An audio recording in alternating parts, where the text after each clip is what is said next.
Hello chess lovers, Suren here, and in this video I would like to share with you a fantastic game played by the 6th Women's World Chess Champion Nona Gaprindashvili. Gaprindashvili was the strongest female player of her generation and the first woman to be awarded the FIDE title Grandmaster. In this game her opponent was Yugoslav chess Grandmaster Juraj Nikolac, and this game was played at 1979 Wijk tournament. And now, without further ado, let's go for the game and see what happened on the board. Gaprindashvili opened up with e4 and c6 by Nikolac. Black goes for Caro-Kann defense, d4, d5, knight d2, d takes e4, knight takes e4, bishop f5. Black is choosing the classical variation, knight g3, bishop g6, h4, h6, h5, bishop h7, knight f3, knight d7. Of course, all this is a theory seen many times. e6, bishop f4, queen a5 check, and here the most popular move is bishop d2, after which white is usually castling queenside, but in our game we have c3. In the game we will see that Gaprindashvili had completely different ideas, knight f6 and a4, and it becomes obvious that after this move white will castle kingside, c5. Black is starting to challenge white's center.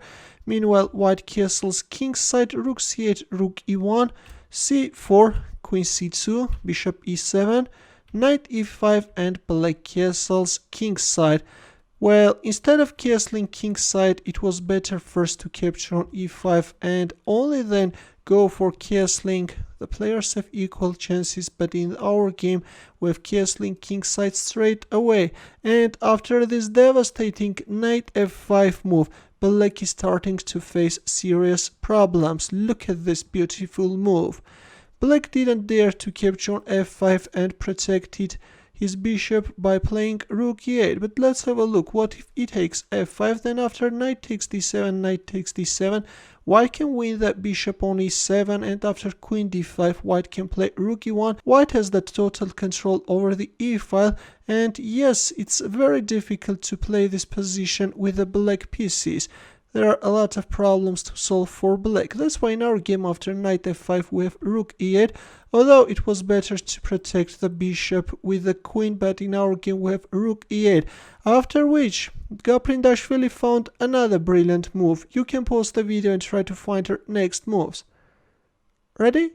This time she went for a knight sacrifice on g7. Look at this, guys. This knight is simply unstoppable. King takes g7, black accepted the sacrifice, after which we have bishop takes h6. Fireworks are all over the board. Look at this. The Georgian chess champion is simply sacrificing her pieces one after another. King takes h6, black also accepted the bishop sacrifice, although let's have a look. What if king g8? Then in this case rook e3 can be very unpleasant. Yes, it's difficult to find a good continuation for black. In our game we have king takes h6 and knight takes f7 check. King takes h5, of course not king g7 because this queen is coming. And if king f8, then h6 with a mating threat. Also at some point white can move back his knight on g5 and create another threat. Yes, black's position is totally lost. In our game after knight takes f7 check, we have king takes h5, and this time we have g4 check. Look at this black king. White has launched a devastating king hunt and there is no escape. King h4, well, if knight takes g4, then the knight is no longer covering the h7 square. This queen can join the attack, after which black king will soon get checkmated. Let's go back. In our game after g4 check we have king h4, and now comes f3. Gaprindashvili is opening up the second rank for her queen. Although king g2 was also playable, even stronger.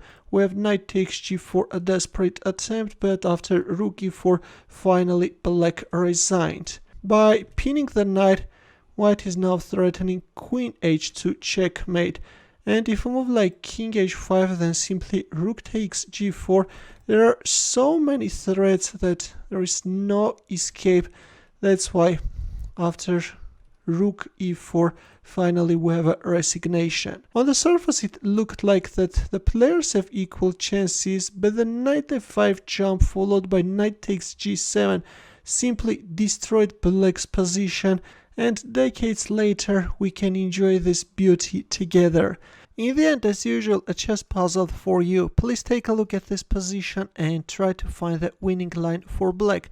It's black to move, and I will wait for your answer in the comment section. Thanks for watching. Here are more suggestions for you. Feel free to check them out as well. I will see you in my next video.